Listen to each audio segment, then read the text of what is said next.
Chris Godinez, licensed professional counselor, also the host of We Need to Talk on every Sunday at noon on YouTube, and then I post it up to Facebook of the same name. This video is for educational and informational purposes only. If you feel you need a therapist, please go to Google, type in Therapy Your City, Psychology Today will pop up. Click on that. It will have qualified therapists in your area.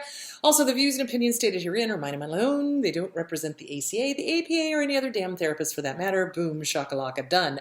Okay, let's try this. Okay, so there are some questions that didn't get answered on Sunday, and I wanted to make sure to answer them. Okay, hang on a second. I had them queued up, and do I see them? No, of course not. Okay, hang on. Okay. In this time of isolation, I feel like reaching out to former abusive friends. I did with a few and it was bad. How do we avoid going back to bad relationships while we're in this confinement? Great question. So when we're stressed out, we have a tendency to allow our inner child to run the show. The inner child is the one that's wanting to reach out to these people who have already shown us who they are. So it's really, really important that if you're thinking about reaching out to former lovers, partners, friends, bosses, co-workers, family, and you're in no contact with them, that you stay no contact with them. And here's how you're going to stop yourself from reaching out to them. You're going to do your list of deal breakers. What are your deal breakers? What will you not put up with from anybody? Okay, disrespect, name calling, lying, cheating, stealing, harming other people and enjoying it, and harming people intentionally, things like that. And then you compare that to the people that you're trying to reach out to. How many of these deal breakers did these people violate? See where I'm going with that? You also want to write out a list of every rotten thing your ex did to you, or every rotten thing your parent did to you, or every rotten thing your friend did to you, so that you don't reach out to them. Because when we're stressed out, it's normal and it's natural to want to have support. But you are going to a well that is not only dry, it's poisoned and it's salted and it ain't nothing there. See where I'm going with that? So, yeah, that's what you want to do, because we have a tendency to go start walking down that primrose path in our head of, oh, but the sex was great, so maybe I should reach out to them. Or, oh, gee, that was so much fun when I did this with them, but maybe I should reach out to them.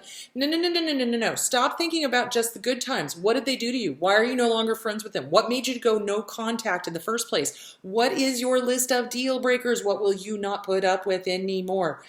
That's what you need to be asking yourself. And then you want to go, hello, inner child.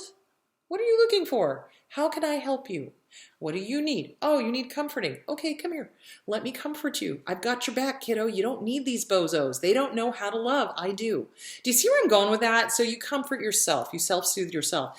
But you go through and you list out every rotten thing that these people did to you. You make out your list of deal breakers, and then you compare. It's like, oh, damn, they violated that one, that one, that one, that one, that one. Well, shit, I'm not going to contact them. There we go. Boom. So yeah, really important. And it's being driven by the inner child. So you want to do inner child work with Catherine Taylor's Inner Child Workbook, CPTSD from Surviving to Thriving by Pete Walker. Now is not the time in a quarantine to reach out to former abusers, to your old abusers. No, current abusers, just former in your life. So yeah, that's really important. And that is common to do that or want to do that, especially in times of high stress. But you've got to remind yourself of everything they did to you and how many deal breakers had they violated. So there that is. It won't end well. It just, trust me, it won't end well. Okay. What do you do when your ex is living in the same complex and harassing you? That's a hard one. Moving is kind of hard to do. I would recommend moving, but if you can't do that, you could send a letter of cease and desist. And if they're still harassing you, then what you do is you file an order of protection. That's the best thing you can do. And then the next thing would be to move. So that would be the advice on that one. Let's see. Okay. Are BPD and NPD rages different? No. They're both done for the same reasons. They're done to make the person feel powerful. So when somebody's raging, They're releasing endorphins, dopamine, serotonin. It's like a high for them. They enjoy it. It feels good. It's all the feel good chemicals. So when they're raging, they're getting their supply. And remember, with narcissists, if they can hurt you while they're raging, your tears are delicious to them. They sick motherfuckers. They enjoy watching people suffer, especially if they've got that sadistic tone, which most of them do. So yeah, so they're the same. It's done to intimidate. It's done to make the person feel powerful. It's done to harm. It's done to regain power and control for the abuser if they feel like they've lost it. So yeah, they're the same. Okay, do abusers in crises like these take it to the next level?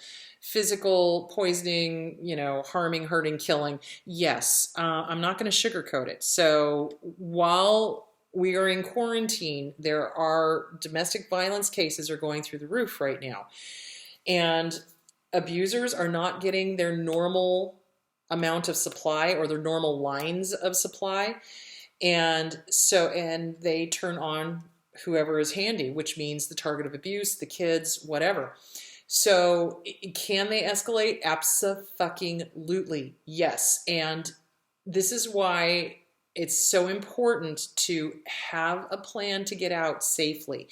Catholic Charities has got shelters for women. I wish they had them for men. I don't think they do. There needs to be male shelters as well, because domestic violence happens to both men and women. So they've got shelters. Jewish Family Home Services might have some options there.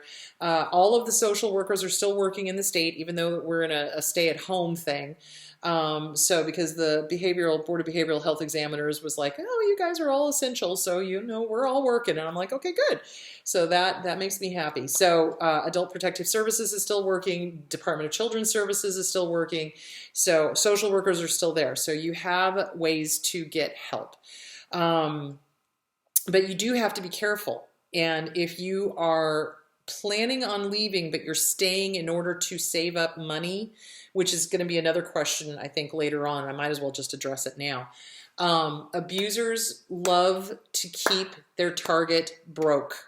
They love to financially bankrupt them because it forces them to stay with the abuser. At least they think it does in their own sick little heads. So they will prevent you from getting a job. They'll prevent you from keeping a job. They'll prevent you from hanging on to money. Some ways that you can try to stash some money away is, if they give you an allowance of cash to go grocery shopping, great, take that allowance, but then go to the food bank, and then stash the money away, but make sure it's in a place that they won't find, because otherwise they're going to find it and spend it, because that's what they do. They don't want you to have money.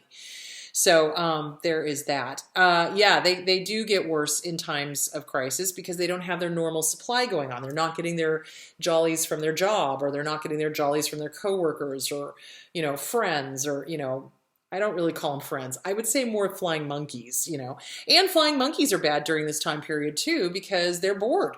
So when narcissists get bored, yeah, they start poking at the target of abuse, and they want to have that narcissistic supply. So yeah, it is very dangerous for people who are stuck in a house with an abuser. So, I've had several people go, I want to confront him, I want to confront him, I want to confront them. Stop.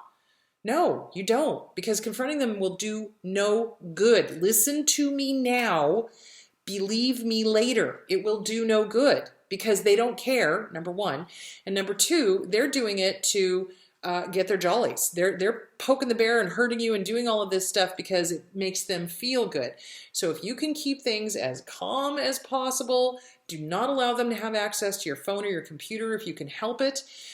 Sometimes they're going to pull the paranoid thing and demand to see your stuff, and I wouldn't let them, and maybe at that point that's a good sign that you need to get the hell out, but yeah, they will up the ante because they're bored. They don't have the line of supply. They're not getting their narcissistic supply met. So, they're not able to do the cheating. They're not able to go out and see the thing on the side because of the lockdown.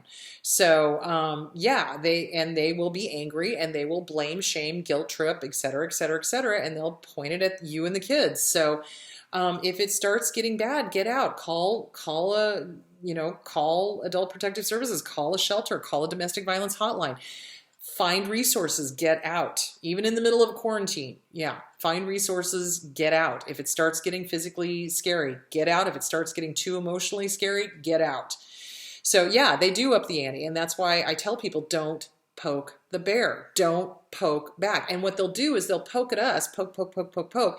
Then we explode, and then they get to rage, or they think they get to rage, or they get to physically harm because how dare you cross them. So it's dangerous. So don't provoke them. Don't do it. Now, that does not mean that you're saying, and this is what I've had people say, that it's like, well, but that's like saying it's okay for them to just abuse.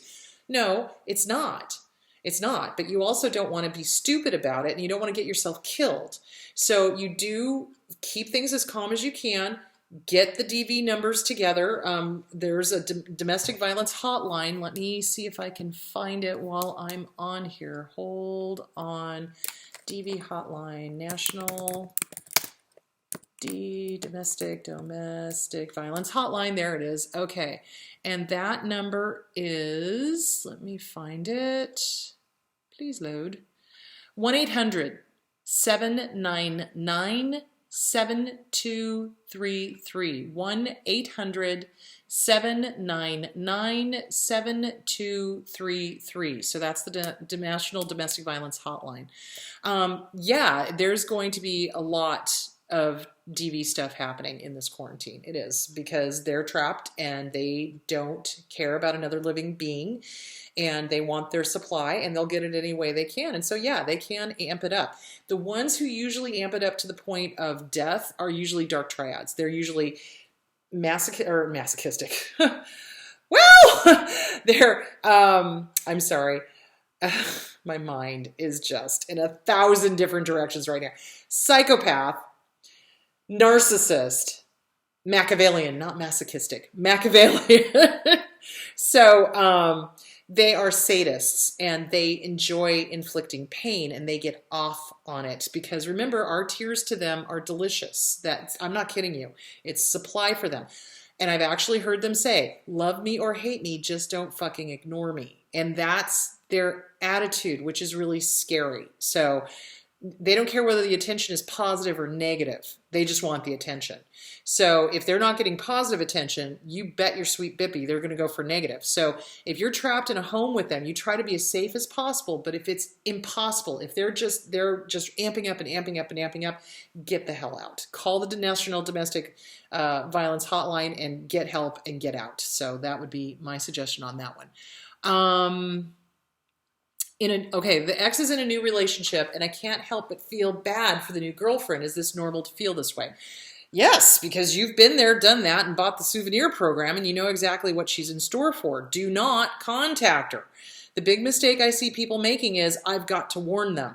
Well, in a perfect world, yes, but this is not a perfect world. If you warn the new supply, what will happen is that the narc will put in an Oscar-worthy performance of how you're the crazy one, and he will then triangulate between you and the new supply. So it will be the drama triangle, because remember, abusers need to have a victim, they need to have a villain, and they need to have a hero. They're always the hero. So you're going to be the villain or the victim, one of the two.